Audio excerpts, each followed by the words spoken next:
পূর্ব ত্রিপুরা লোকসভা কেন্দ্রে বিজেপি দলের সাংসদ কৃতি সিং দেববর্মা কি বিজেপি দলের জন্য পথের কাঁটা হয়ে দাঁড়িয়েছেন? 2024 লোকসভা নির্বাচনে বিজেপি দলের তৎকালীন সাংসদ রেবতী মোহন ত্রিপুরাকে সম্পূর্ণভাবে নির্বাচনে পাঠিয়ে বহিরাজ্য থেকে ধার করা প্রার্থী এনে বিজেপি দলকে আজ চোখে মুখে অন্ধকার দেখছে, তেমনটা ইতিমধ্যে রাজধানীতে গুঞ্জন সৃষ্টি হয়েছে।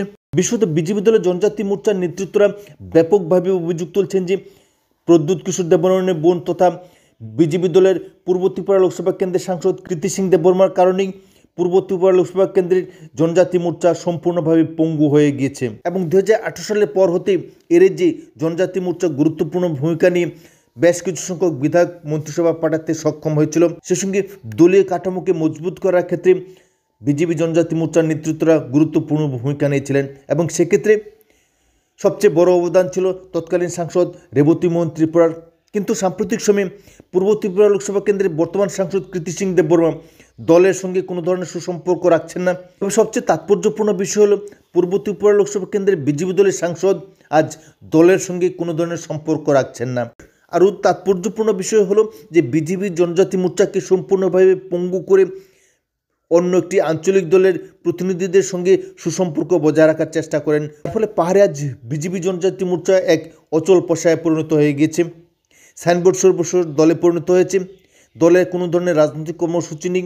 সাংসদ কৃতি সিং দেববর্মা বিজেপি জনজাতি মোর্চার কোনো ধরনের রাজনৈতিক কর্মসূচিতে অংশগ্রহণ করেন না। বিজেপি জনজাতি মোর্চাকে নেতৃত্ব দেওয়া তো দূরের কথা, দলীয় কোনো কর্মসূচিতেও অংশগ্রহণ করেন না এবং দলীয় নেতৃত্বদের তিনি প্রকাশ্যেই এড়িয়ে চলেন। বরং এক্ষেত্রে তীব্রমতা দলের নেতৃত্বদের সঙ্গে নিয়ে তীব্রমতার দাবি নিয়ে দিল্লি অভিযান করেন, যার ফলশ্রুতিতে বিজেপি জনজাতি মোর্চার নেতৃত্বরা যথেষ্ট ক্ষুব্ধ।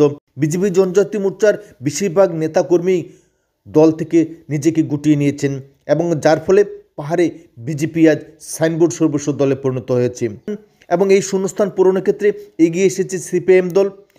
বিজেপি জনজাতি মোর্চার কর্মীদের ইতিমধ্যেই সিপিএম দল নিজেদের দিকে টেনে আনতে সক্ষম হয়েছে, যার ফলে আগামী এডিসি ভিলেজ নির্বাচন সহ অন্যান্য নির্বাচনে বিজেপি জনজাতি মোর্চার যে মুখ থুবড়ে পড়বে তা আর বলার অপেক্ষা রাখে না। পাহাড়ে বিজেপি জনজাতি মোর্চার ব্যর্থতার অন্যতম প্রধান ফ্যাক্টর হয়ে উঠবেন সাংসদ কৃতি সিং দেববর্মা। কৃতি সিং দেববর্মার কারণেই বিজেপি পাহাড়ে আজ সম্পূর্ণ দুর্বল এবং পঙ্গু একটি রাজনৈতিক সংগঠনে পরিণত হয়েছে।